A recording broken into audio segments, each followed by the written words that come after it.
The delegate from Henrico, Delegate Willett. Thank you, Mr. Speaker. I rise for a point of personal privilege. Delegate has the floor. Thank you, Mr. Speaker, members of the chamber.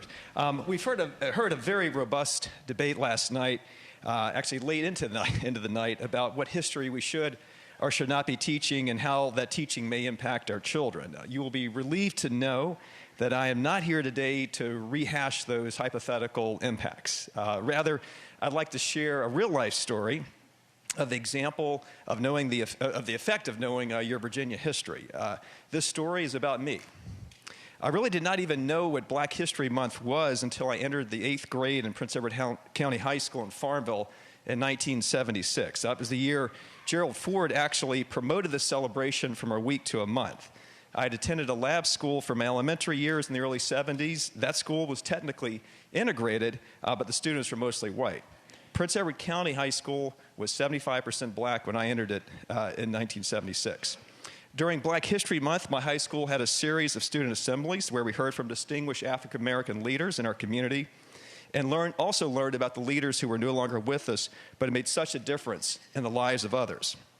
Remember, this is the Farmville of the epic civil rights struggle to challenge separate but equal and school closings. The Black History Month tributes and celebrations were no one-off check-the-box events. I learned so much about the struggle for equality and the champions of that cause. I also was fortunate to have met and to have known some of those leaders. If you take a minute to walk outside here on the Capitol Square towards the governor's mansion, you will see a memorial and statues that depict the school integration efforts in Virginia that centered on Prince Edward County. Leading a group of students in the memorial, there's Barbara Johns. You've heard about Barbara Johns this week. Has there ever been a braver student? Has there ever been a braver person in our history?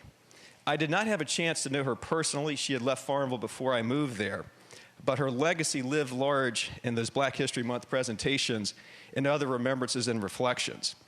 I've made a few trips to the R.R. Moten High School and Museum in Farmville, the former school where Johns led the student walkout to call it the overcrowding and inadequacy of the schools the black students had in the county.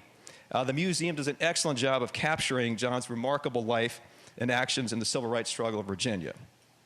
On the other side of the memorial, you will find the legal dream team that Johns worked with in the challenge to integrate the schools and what became the Brown versus Board of Education U.S. Supreme Court decision, Oliver Hill and Spotswood Robinson. I was fortunate to have met Oliver Hill, who had practiced law here in Richmond with Robinson.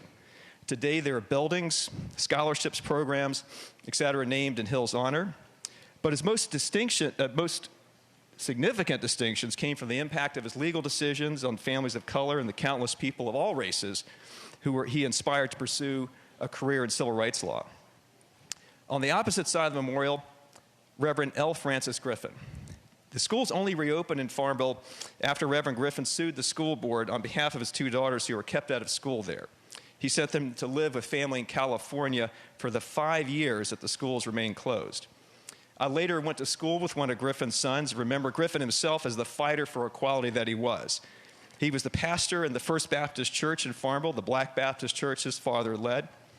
He had this crazy afro that had turned gray at that point, but a really powerful voice and an even more powerful conviction to do what was right for his family, for the parishioners in the school, and the black students of Prince Edward County who had no school. In 1963, Griffin organized and then led a series of protests and marches in Farmville, while the county school still remains closed and the courts are dragging their feet. Griffin said at the time, democracy is being crucified daily. Fortunately, democracy in our Constitution prevailed, and the Prince Edward County schools finally reopened in 1964. This was such a divisive time in our history, and this history was happening less than 60 miles from this capital.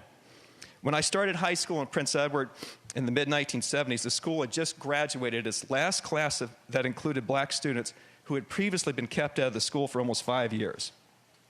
I was 13 years old then. There were students graduating who were in their mid-20s. Mr. Speaker, there is much debate, some would say maybe too much debate last night, these days about what should be included or excluded from our children's history lessons. The Prince Edward County integration story is one of the most significant events in U.S. history, and Farmville was the epicenter of the civil rights struggle.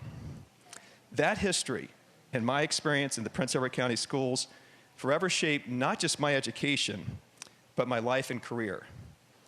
I am standing here today in part because of the inspiration I found from those civil rights leaders. And while I remain a very imperfect soul, I at least have an appreciation for the struggle of African Americans in this country, particularly the challenges they faced here in Virginia. Black History Month gives us a brief opportunity to remember and talk about that history. But why limit to a few weeks sharing the stories of great leaders like Barbara Johns, Oliver Hill, and Reverend Griffin? Will we not teach this history in our schools for fear of offending someone? Can we imagine depriving current and future generations of our children from learning about these leaders and the chance to be inspired to be better people? Thank you, Mr. Speaker.